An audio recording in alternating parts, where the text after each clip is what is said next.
Here we are, the last chapter of The Tales of a Fourth Grade Nothing. Number 10, Dribble. I will never forget Friday, May 10th. It's the most important day of my life. It didn't start out that way. It started out ordinary. I went to school, I ate my lunch, I had gym, and then I walked home from school with Jimmy Fargo. We planned to meet at our special rock in the park as soon as we changed our clothes. In the elevator, I told Henry I was glad summer was coming. Henry said he was too. When I got out at my floor, I walked down the hall and opened the door to my apartment. I took off my jacket and hung it in the closet. I put my books on the hall table next to my mother's purse. I went straight to my room to change my clothes and check Dribble. The first thing I noticed was my chain latch. It was unhooked. My bedroom door was open, and there was a chair smack in the middle of my doorway. I nearly tumbled over it. I ran to my dresser to check Dribble. He wasn't there. His bowl with the rocks and water was there, but Dribble, he was gone. I got really scared. I thought maybe he died while I was at school, and I didn't even know about it. So I rushed into the kitchen and hollered, "Mom, where's Dribble?" My mother was baking something. My brother sat on the kitchen floor banging pots and pans together. "Be quiet," I yelled at Fudge. "I can't hear anything with all that noise." "What did you say, Peter?" my mother asked me. "I said I can't find Dribble. Where is he?" "You mean he's not in the bowl?" my mother asked. I shook my head. "Oh dear," my mother said. "I hope he's not crawling around somewhere. You know, I don't like the way he smells. I'm going to have to look in the bedrooms. You check in here, Peter." My mother hurried off. I looked at my brother. He was smiling. "Fudge, do you know where Dribble is?" I calmly asked. Fudge kept smiling. "Did you take him? Did you, Fudge?" I asked, not so calmly. Fudge giggled and covered his mouth with his hands. I yelled, "Where is he? What did you do with my turtle?" No answer from Fudge. He banged his pots and pans together again. I yanked the pots out of his hand. I tried to speak softly. "Now tell me where Dribble is. Just tell me where my turtle is. I won't be mad if you tell me. Come on, Fudge, please." Fudge looked up at me. "In tummy," he said. "What do you mean, in tummy?" I asked, narrowing my eyes. "Dribble in tummy," he repeated. "What tummy?" I shouted at my brother. "This one," Fudge said, rubbing his stomach. "Dribble in this tummy, right here." I decided to go along with his game. "Okay, how did he get in there, Fudge?" I asked. Fudge stood up. He jumped up and down and sang out, "I ate him, ate him, ate him." Then he ran out of the room. My mother came back into the kitchen. "Well, I just can't find him anywhere," she said. "I looked in all the dresser drawers and the bathroom cabinets and the shower and the tub and—" "Mom," I said, shaking my head, "how could you?" "How could I what, Peter?" Mom asked.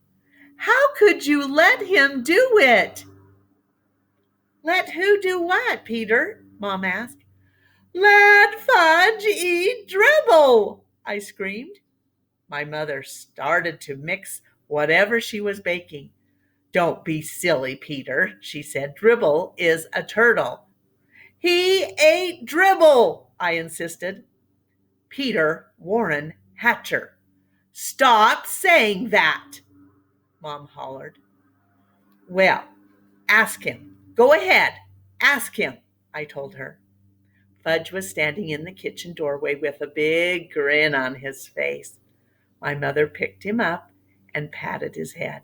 Fudgy, she said to him, tell Mommy where Brother's turtle is. In tummy, Fudge said. What tummy? Mom asked. Mine, Fudge laughed. My mother put Fudge down on the kitchen counter, where he couldn't get away from her. Oh, you're fooling Mommy, right? No, fool, Fudgy said. My mother turned very pale. You really ate your brother's turtle?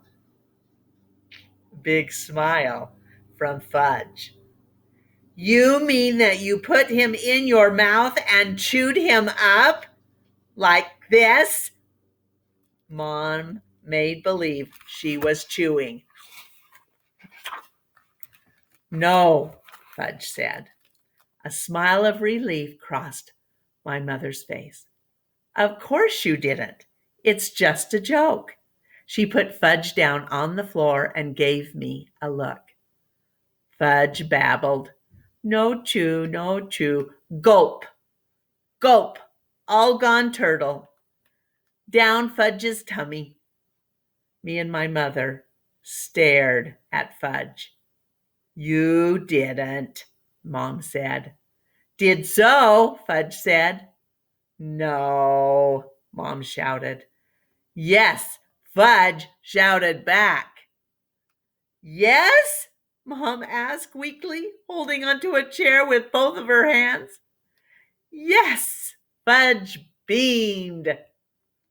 My mother moaned and picked up my brother. Oh no, my angel, my precious little baby. Oh no. My mother didn't stop to think about my turtle. She didn't even give Dribble a thought. She didn't even stop to wonder how my turtle liked being swallowed by my brother.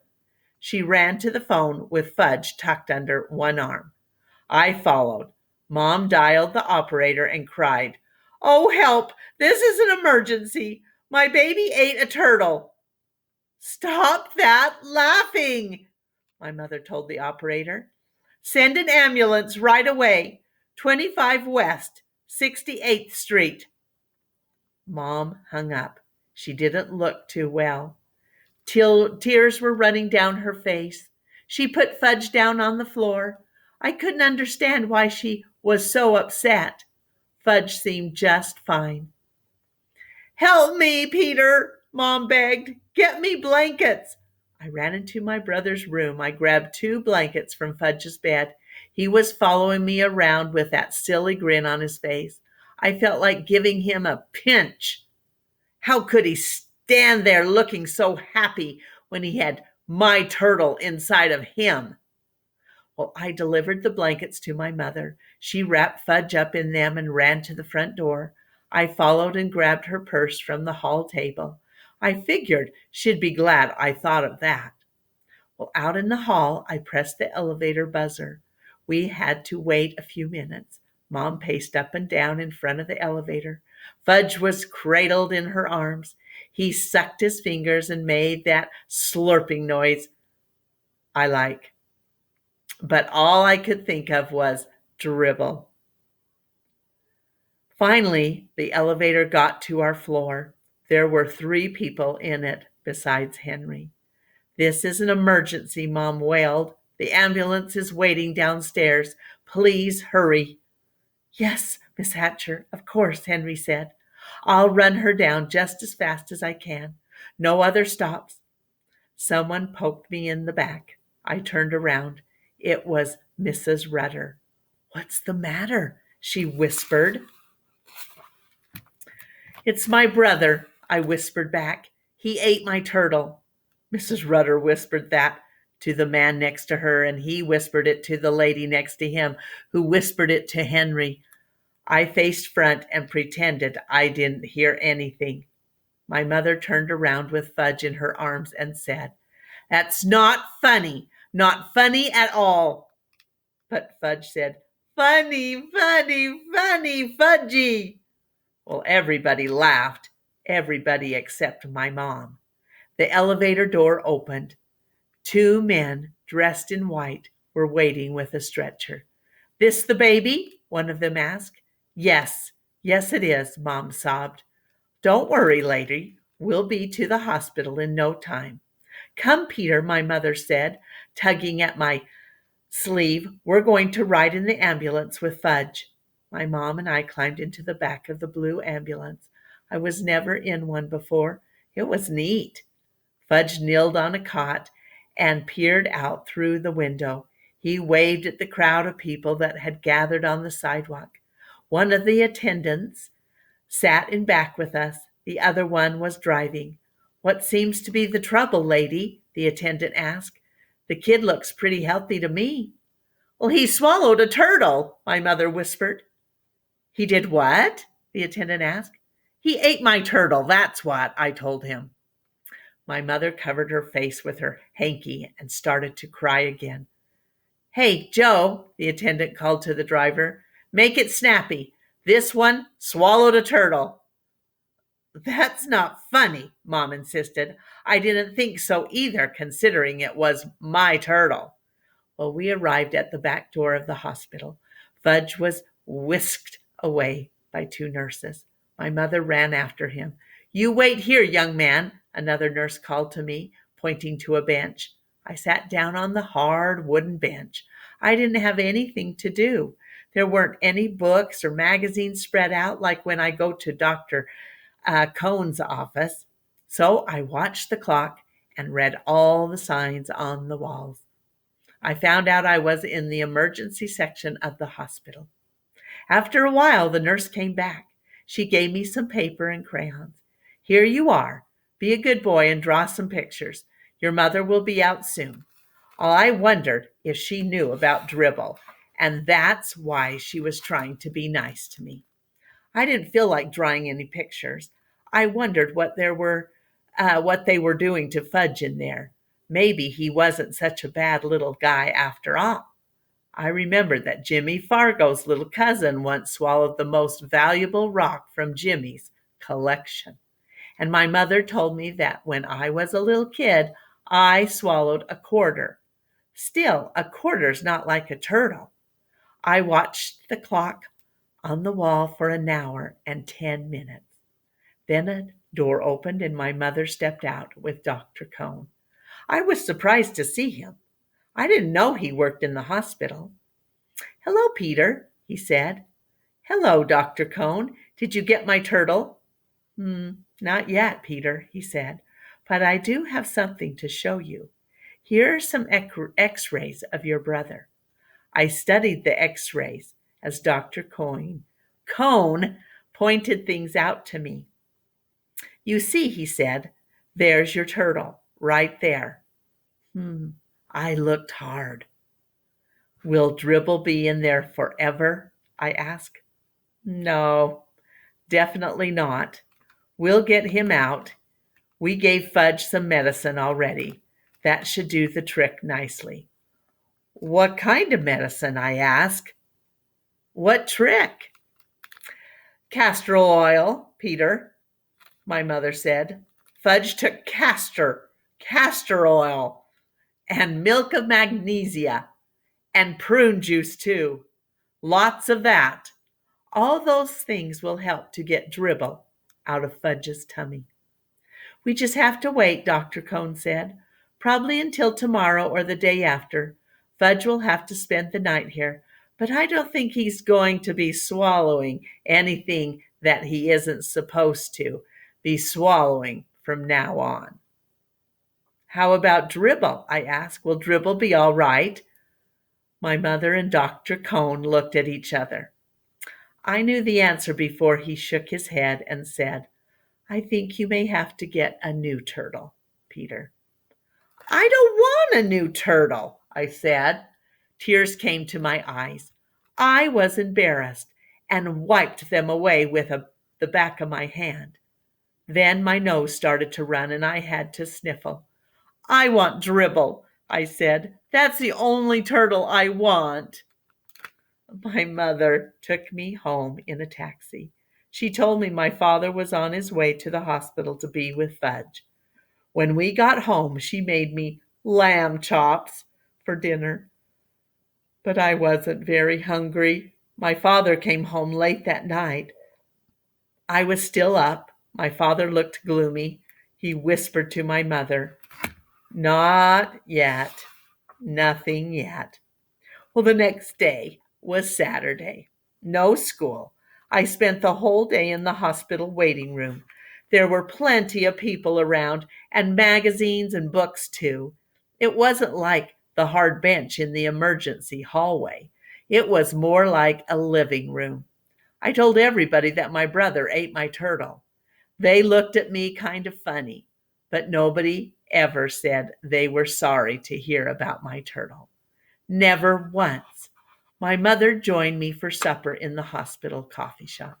I ordered a hamburger, but I left most of it because right in the middle of supper, my mother told me that if the medicine didn't work soon, Fudge might have to have an operation to get Dribble out of him. My mother didn't eat anything. Well, that night, my grandmother came to stay with me. My mother and father stayed at the hospital with Fudge. Things were pretty dreary at home. Every hour the phone rang. It was my mother calling from the hospital with a report. "Not yet, I see," Grandma repeated. "Nothing happening yet." I was miserable. I was lonely. Grandma didn't notice. I even missed Fudge banging his pots and pans together. And in the middle of the night, the phone rang again. It woke me up, and I crept out into the hallway to hear what was going on. Grandma shouted, "Whoopee! It's out. Good news at last." She hung up and turned to me. "The medicine was finally worked, or has finally worked, Peter. All that castor oil and milk of magnesia and prune juice finally worked. The turtle is out." "Alive or dead?" I asked. "Peter Warren Hatcher." "What a question!" Grandma shouted. So my brother no longer had a turtle inside of him, and I no longer had a turtle. I didn't like Fudge as much as I thought I did before the phone rang. The next morning, Fudge came home from the hospital. My father carried him into the apartment. My mother's arms were loaded with presents, all for Fudge. My mother put the presents down and kissed him. She said, "Fudgy can have anything he wants, anything at all. Mommy's so happy her baby's all better." It was disgusting. Presents and kisses and attention for Fudge. I couldn't even look at him. He was having fun. He probably wasn't even sorry he ate my turtle. Well, that night my father came home with the biggest box of all. It wasn't wrapped up or anything, but I knew it was another present. I turned away from my father. "Peter," he said, "this box is a surprise for you." "Well, I don't want another turtle," I said. "Don't think you can make me feel better with another turtle, because you can't." "Who said anything about a turtle, son?" Dad asked. "You see, Peter, your mother and I think you've been a good sport about the whole situation. After all, Dribble was your pet." I looked up. Could I be hearing right? Did they really remember about me and Dribble? I put my hand inside the box. I felt something warm and soft and furry. I knew it was a dog, but I pretended to be surprised when he jumped up on my lap and licked me. "Fudgy!" Fudge cried. "Oh, doggy! See, doggy!" He ran right over and grabbed my dog's tail. "Fudge," my father said, taking him away, "this is your brother's dog. Maybe someday you'll have a dog of your own, but this one belongs to Pete. Peter, do you understand?" Fudge nodded. "Peter's dog." "That's right," my father said, "Peter's dog." Then he turned to me. "And just to be sure, son," he said, We got a dog that's going to grow quite big.